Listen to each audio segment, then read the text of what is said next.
Today I want to talk a little bit about the raw food diet, and I know I've talked on and off about this over the last year or two since I've been delving right into it, but So what we have here today, we have Fran, who actually lives around the corner from me in Brisbane, Australia, and today I'm going to give her my opinion on Fran's raw journey and why it's so common for people to blame sugar for their problems when actually it's the fat. Now let's listen to Fran's story as she explains it to us. And I'm passionate about doing this because so many people go, I tried that raw food thing, I went to America, I followed all the gurus, I bought thousands of dollars of products, I did cleanses and fasts and sweat lodges and ayahuasca ceremonies, and I'm worse off than I was at the start of it all, or I'm not better than I wanted to be, and I've got weight issues, I've got fatigue issues, I'm addicted to cacao, what's going on here, the raw food thing, it's dogma, it's not real, we need to eat grass-fed animals and do what everyone else is doing.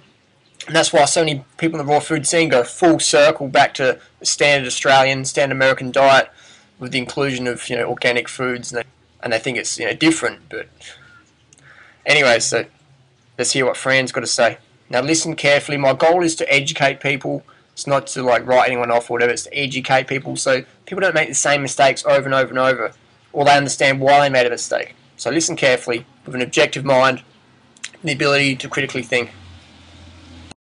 something's kind of shown itself to me in my life that I really thought it was a good idea to discuss and talk about in this video and see what you guys think. So as you probably know, I have a very, very sweet tooth. I've always had one. I remember even when I was a little kid. Here's the biggest mistake, the first mistake, and the most popular mistake is, I've got a sweet tooth. My teeth are sweet, I'm addicted to sugar. I'm a sweet tooth. It's bad. It's sort of my personality. I need sweet foods. I'll tell you what, there's not a single person on the planet who doesn't enjoy sweet foods. And even if people say, oh, I eat mostly savoury, I don't eat sweets. You open up their pantry, you go, oh, there's chocolate in here. Open up the fridge, say, oh, there's ice cream in here. There's sweet yogurt in here. Oh, wow, there's lollies and candies and cookies and biscuits and cakes and all sorts of things. You don't like sweet foods. Oh, I don't eat those. That's right, you have them in your freezer in case the burglar breaks in your house and has a sweet tooth. Because we live in a society where people aren't proud to be sweet tooth people. In actual fact, every cell in the human body runs on glucose. So be proud of your sweet tooth. Embrace it. It's part of your human physiology. So when I launched myself into a raw food diet for the first time, being 100% raw vegan in the beginning of last year, so that was January last year, I was eating a lot of desserts and a lot of fruits. I was eating desserts probably 2-3 times a day easily because I just love them, and I thought it was kind of healthy. I thought agave, then I didn't realise that agave was so high in fructose, and I was having a lot of agave thinking, yeah, this is great, it's healthy, I can eat it. Plenty of honey and loads of dates, so I was having a lot of sweet food, a lot of the sugars. So Fran totally forgets that most of the calories coming in these sweet desserts actually come from fat, and the rest come from refined sugars, and occasionally you have a few recipes with dates. So Fran was quick to assume it was the sugars in the fruit, when in actual fact she's consuming refined sugar in honey and agave, and consuming a whopping amount of fat. Most raw fooders, especially newbies, they consume over 60% of their calories from fat. People say, Harley, no, that's not true. I'll show you what. I'll show you one of the most popular raw food recipes out there. It's banana macadamia nut fudge cookies. And we've got a cup of raisins, 1 cup of walnuts, 1 cup of macadamias, a cup of bananas. So people might think, oh, that's all fruit. There's lots of fruit and there's a bit of nuts. Let's do the caloric breakdown. Again, my intention here today is to educate. So we have all the calories. Chronometer is a great little thing to download. And if you look at here, we have over almost 70% of the calories coming from fat.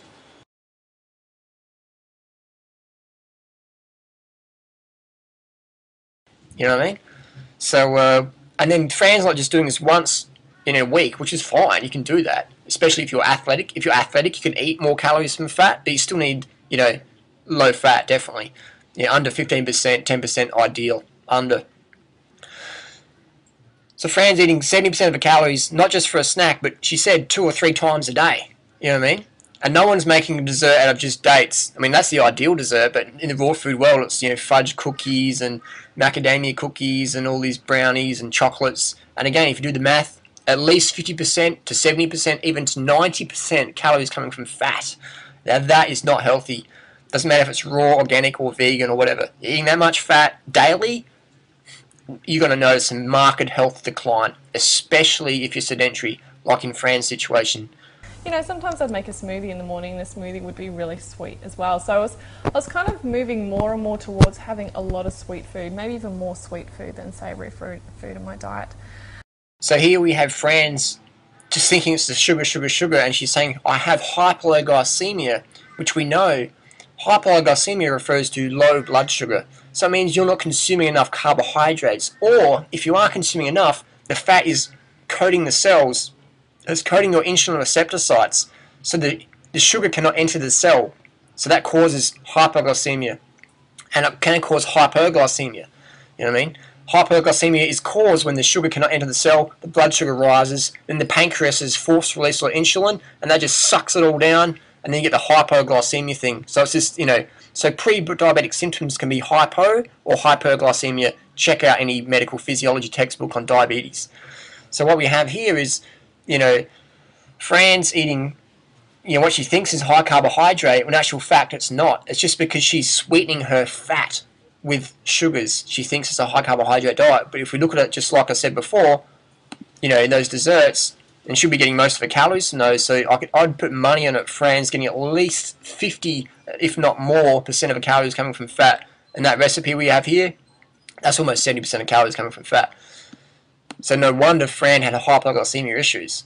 And no wonder, I mean, she looks like she could be an elite marathoner, but she's not fit at all. She's not, you know, cardio fit, and because that doesn't have the energy to train. You know, there's a difference between being able to sit still and having energy versus physical energy where you can actually, you know, go out there and train and be quite fit. So that's why we see a lot of raw food gurus promoting the anti-fruit thing. None of them are fit. I mean, people say about Harley, what about Gabriel Cousins? You know, he's sort of, he can do like a few push-ups. Let's have a look at what Gabriel promotes. It's going to move a little fast.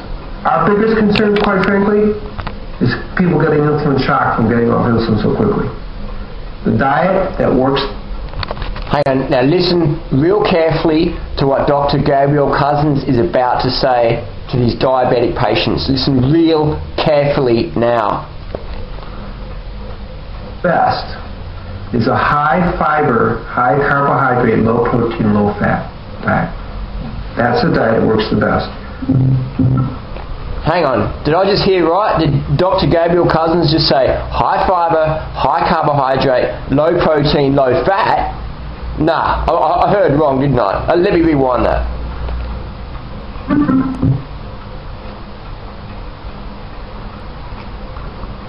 The diet that works the best is a high fiber, high carbohydrate, low protein, low fat diet.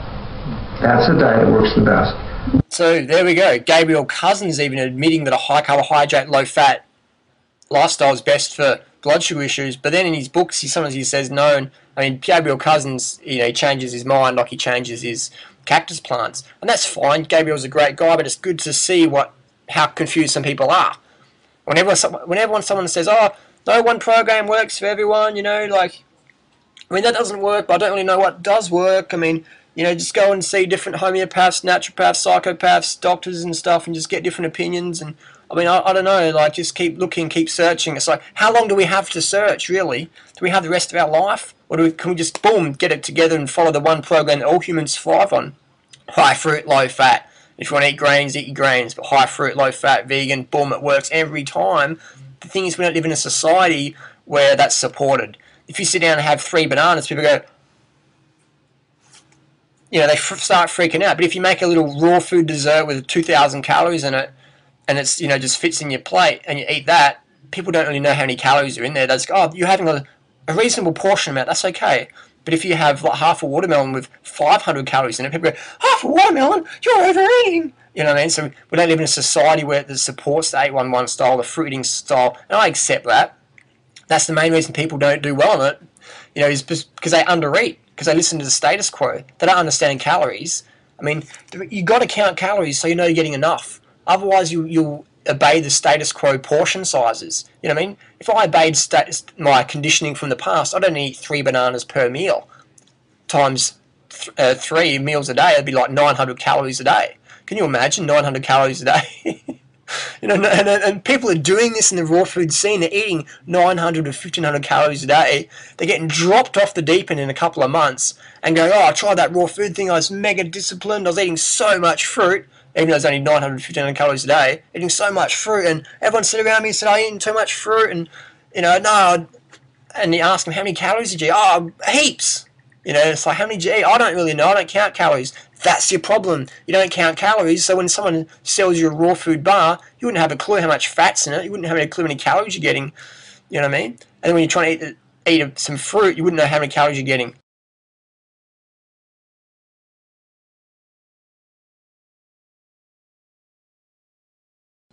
So then you wonder why you have hypoglycemia or weight loss issues or weight gain issues or whatever, or inability to maintain, sustain and obtain high fitness levels.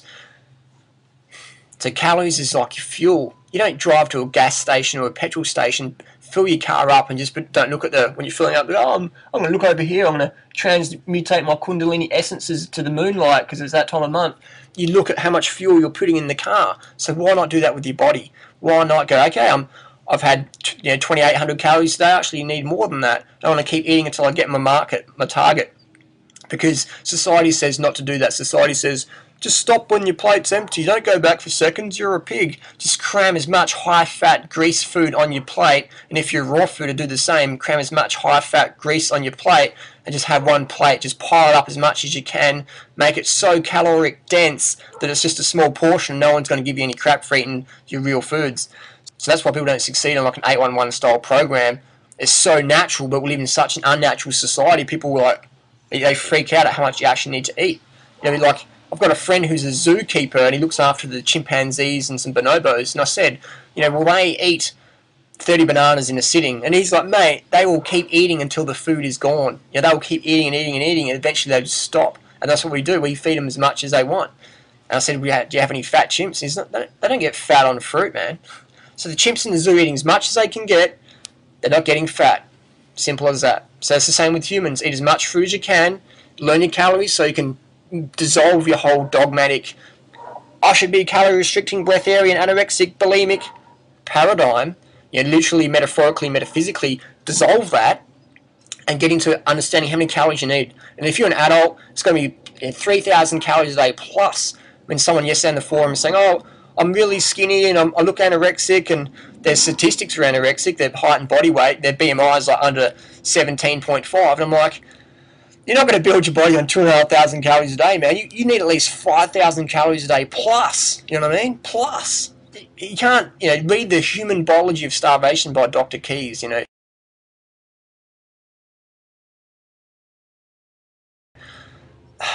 So I understand people go, oh, Harley, that's too much work and that's inconvenient, counting calories. Getting dropped off the deep end's inconvenient. Wasting 5 years of your life chasing the raw food paradigm around's inconvenient, when you can just get it literally in a week. Understand, shit, I need at least 3,000 calories as an adult. If I've got kids, I need more calories. If I want to be fit, I need more calories. If I've got a business, I need more calories. I almost gave you the finger. I need more calories. If you want to give people the finger, you need more calories. If you want to be passionate, live purposeful life, you need more calories. If your boss is a wank, you need more calories. If you're getting harassed by people like me, you need more calories. You need more calories, calories, calories, calories. Fruit's the best source. Eat as much as you want. And whenever you cut your fruit intake, man, you cut your life. When you cut your carbs, you cut your life. Why? Because you cut your glycogen. So people are all about breatharians. That's a whole other video, man. Breatharians is absolute bullshit. It's anorexia in the health food scene. So that's another video. I won't get into that now. Let's continue on with Fran's raw food journey. There are healthy and unhealthy ways to do everything, and we often find this in the vegan diet as well. When someone goes vegan, we often think, oh, they're so healthy, they're vegan, but there are very unhealthy vegans out there.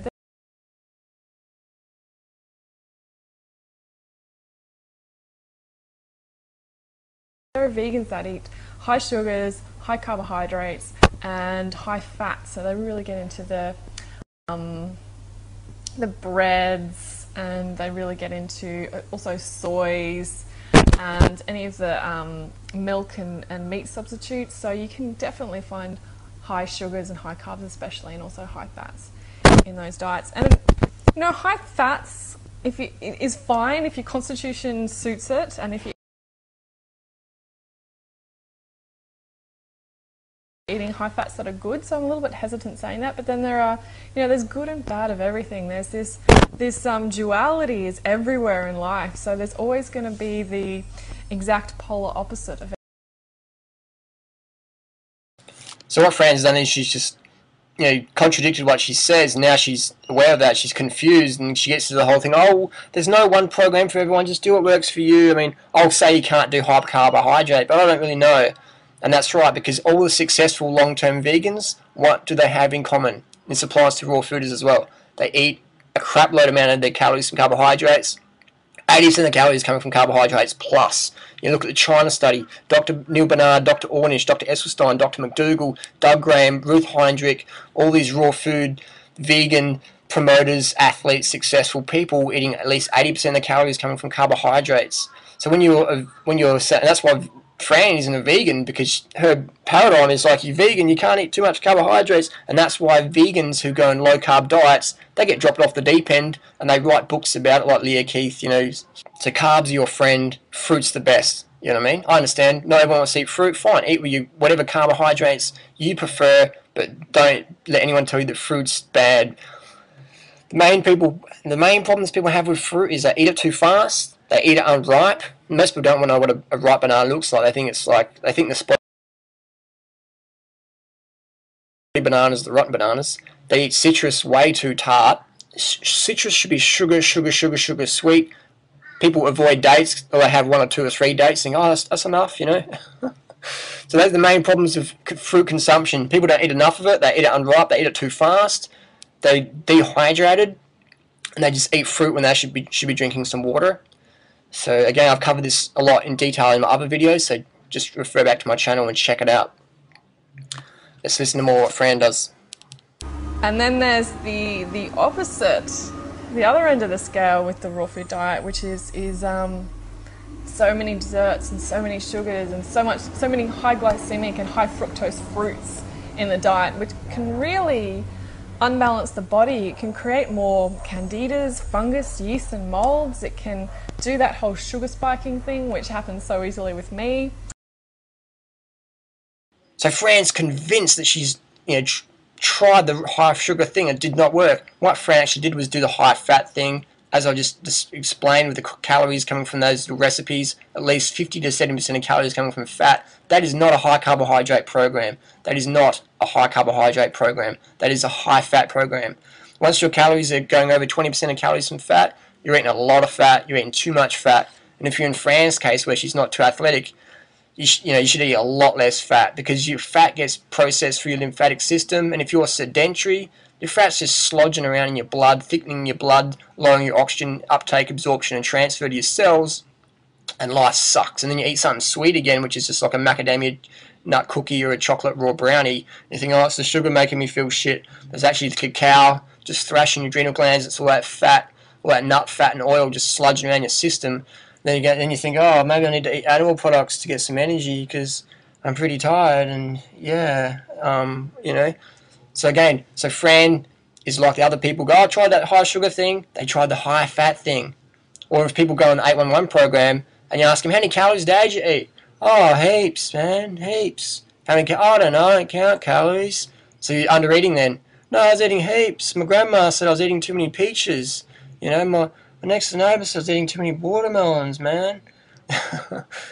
So you were under eating then. Oh man, you're judgmental, man. I'm out of here. You guys are crazy, man. Like, what's with the heaviness, man? It's just peace and love and prana, man.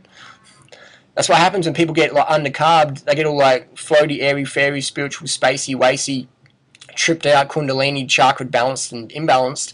And then when someone tries to help them, they get all like, take it personally. So again, critically think, eat enough carbohydrates so nothing you take personally. As soon as you start taking things personally, especially when people are trying to help you, then you know you haven't had enough carbohydrates, then you can't hydrate and you can't sleep properly.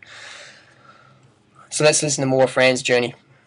In Arizona as well, about dehydrated food. If you remember, I might link to it underneath this video on my blog, how I was eating tons of dehydrated food because I was traveling. It was easy to carry around, and when I was at the longevity conference, I was eating lots of dehydrated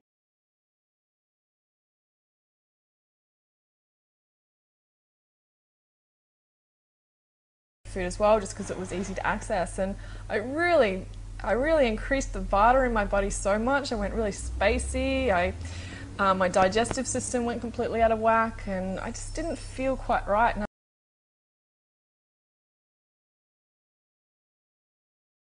Now, you didn't increase your Vata in your body, friend. You increased the fat in your blood. You increased the fat in your lymphatic system. You decreased your oxygen uptake, absorption, and transfer to your cells. That's why you felt spacey. It wasn't anything to do with your dosha type. No wonder all these high-fat gurus that you went to the longevity conference, they all drink a shitload of organic coffee and cacao to perk up so they can give the infomercial to the audience.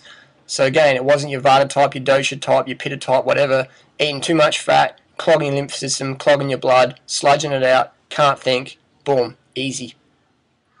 So all you needed to do was get rid of all your crackers and nuts and just hit the fruit and greens, get sufficient amount of calories, keep your diet under 10% total calories of fat, learn calories, it's grade 2 maths, and you will smash it.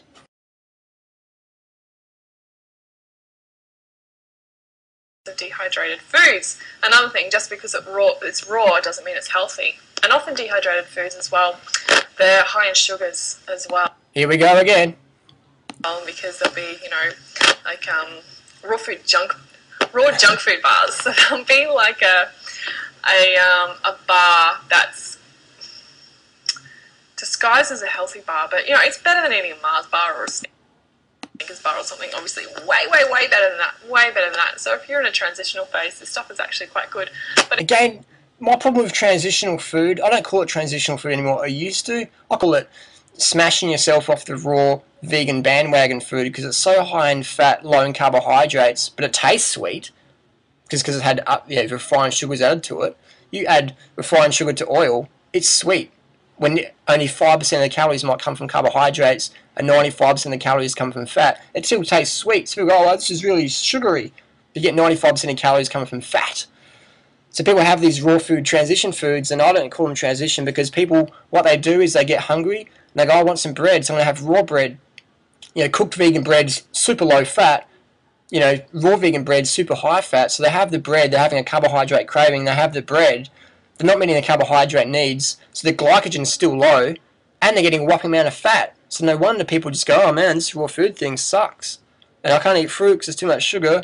What else can I do? Oh, I'll go back to standard American diet, standard Australian diet, and I'll keep eating animal products. And that's what happens. Raw food gurus, pay attention.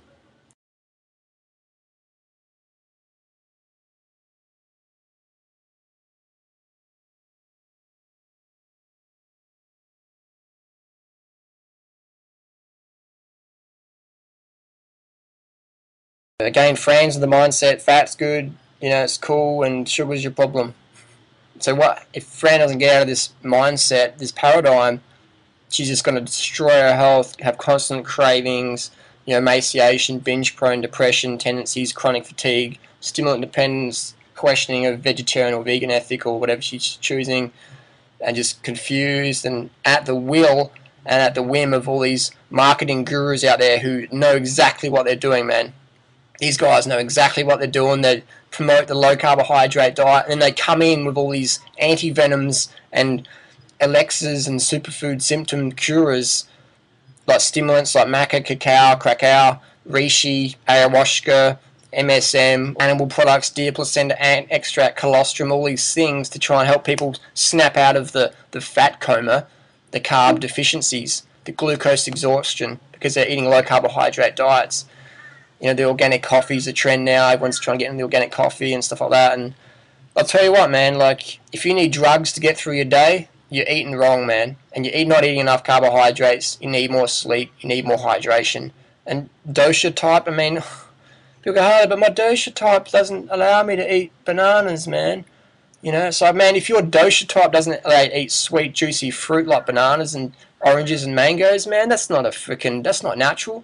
That's like some dogmatic. Dogma means opinion. Bananas are from nature, man. You can peel a banana, you can eat it, it tastes good, you don't need to cook it, prep it, spice it, slice it, boil it, broil it, toast it, microwave, fry it, radiate it. You just peel it and eat it, man. That's nature. You don't walk up to an animal and just peel it and eat it. You walk up to fruit, you peel it, eat it. Don't worry about your dosha type, man. That's just some bogus system created by the human ego that has no place in nature. Imagine walking up to a peregrine falcon and walking up to the falcon and going, Falcon, you're eating that chicken, but your dosha type is different. You know what I mean? How come horses don't have different dosha types? How come horses, if they're big horses or little horses, they eat the same? A big horse just eats more. A little horse just eats less. A pregnant horse eats more. How come horses don't have different dosha types? How come dogs don't? You know what I mean? How come sheep don't? How come goats and chickens and rats and bison, they don't have different dosha types? They all eat the same food for the same given species, regardless of where they are on the planet. A bonobo chimpanzee in a zoo in Norway will eat the same diet as the bonobo in Sydney, Australia, or the bonobo in the jungle, in Africa. The exception being maybe different variety of plant foods, but they will have the same amount of calories, the same caloric ratio nutrients of carbohydrates, proteins, and fats. Exactly. The chimps in the zoo in Norway don't get fed mustard seeds, sardines, and brown bread, because that's what's local to that region. They get fed what physiologically designed they're adapted to. So changing your diet because of what some book wrote, that's dogma. Changing your diet to what your physiology speaks to you with your hands, teeth, claws, digestive system, and your heart above all, that is not dogma. That is physiology. That is fact. Follow your heart. Follow your sweet tooth. Get rid of the fat gurus selling you bullshit and start listening to the common sense. Thanks for watching.